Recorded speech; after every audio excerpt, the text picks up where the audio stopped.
As #1 obsession, still the Trump administration's alleged ties to Russia. But do everyday Americans care about this? We brought in our panel of moms from all walks of life to find out. It's a segment we're calling Parental Advisory. Thank you, ladies, for being with us. Thank you. So yesterday we had Lee Carter on with Ms. Lansky and partners, and she had polled a lot of people to find out what they cared about. The thing that they wanted to hear about most, jobs and economic growth. The thing that they wanted to hear least about was Trump administration's ties with Russia. So I want to talk to y'all about that and what your main concerns are. So we'll just start with you, Hope, in the back, and I'll go through each with you and find out what your concerns are. So Hope, what are your concerns as a mom? As a mom, I'm really concerned about tax reform and the economy and reform of healthcare, because I have 6 kids and they're all kind of entering the workforce at different stages, and I really want a robust and positive economy for them to participate in. So I'm less concerned. So they don't have to move back in with you. That's right. That's right. I love them. Right. Yeah. Danielle, how about you? You know, I think that there's been a lot of talk in the media about Russia, but I also think that the president and the administration could probably tamp that down by speaking a bit more clearly and directly about what actually happened and what context the campaign might have had. To Hope's point, I care about the economy. I have a 2.5-year-old, but I care about a president and an administration that is thinking about the economy not just now, but in 10 years or 20 years when she's going to be thinking about jobs in college. Rebecca?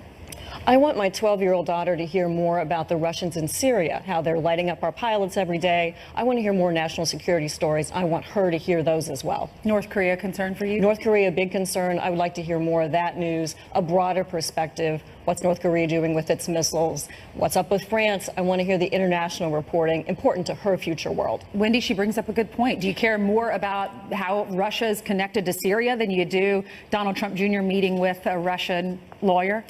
Absolutely not, but I don't think it's a binary decision either. I think we can focus on Russia and we can still do other things. You can walk and talk at the same time. As a mom of a 4-year-old and a 2-year-old, I want to know how Betsy DeVos, the Secretary of Education, is doing in her role. What does that look like? How is that evolving? But Russia is still an issue, and I think that we should talk about all of these issues at the same level. Carly, you're shaking your head yes, you agree. I'm not concerned about Russia. We're not following that. We feel that there is no evidence that is putting our president, commander-in-chief, in a bad light. We have full confidence in our president that he is going to do an amazing job with the economy. He has hired tens of thousands of employees. He's highly successful, and we're very confident in the team that he's put around him. Kathy? Yeah, likewise, the issues regarding jobs, taxes, healthcare, all of those things are very important. And one thing that has not been mentioned yet, I'm also concerned about the rampant amount of lawlessness that we're seeing on the streets, as well as throughout the ranks of our government. When I have to think twice about wearing a Donald Trump t-shirt because I don't know what kind of liberal lunatic is going to meet me at the grocery store, I think that is a very important concern of ours today. Angel? Yes, I agree with that also. Something I didn't hear anyone mention is Obamacare.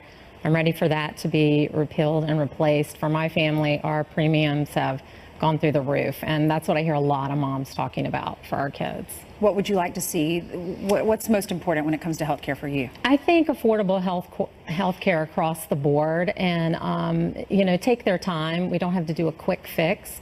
I would like to see something this year, but you know, we don't have to rush it. Get it right. Do it right this time. Are you talking about the meeting that Donald Trump Jr. had with the Russian lawyer in your houses? Kathy, you say no? No, I mean, the media's breathless coverage of Donald Trump Jr.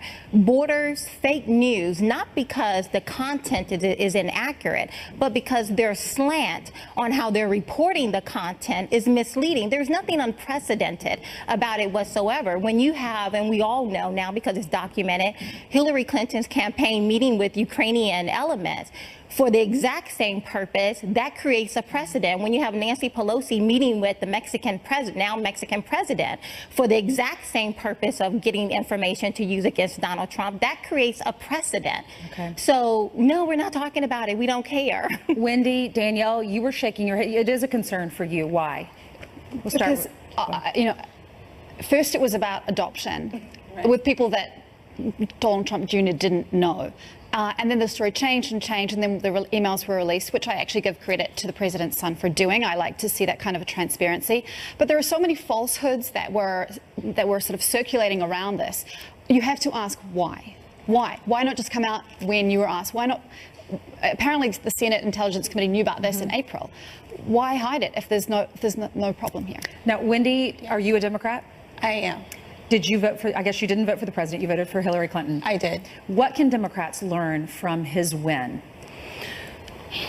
I think that what's really important here is that Democrats need to know going into 2018 and the midterms, we cannot have the same rhetoric. We need something new. We need new energy. And I think that that's what Donald Trump brought to America in essence, right? I often tell my friends that, you know, a lot of times when we think of Obama, we think he brought hope. And for a lot of people, whether you want to hear it or not, Trump brought hope to a segment of the population, and that can't be denied. So going into 2018, I would say for any Democratic leader, we have to think of new blood, new tactics. We can't have the same, you know, rhetoric because it's not working. We need something new here. Is there one leader we should be following and looking out for? Right now, my eyes are completely open, and I'm just looking for whoever is best fit for the job. There are some people who are bubbling up in the conversation, but I don't have one right now that I'm like, this is a sure bet for us, and this is who's going to move the needle for our party. All right. Thank you, ladies, for being with us, and thanks for being such great moms. Thank you. Coming up next on The Rundown.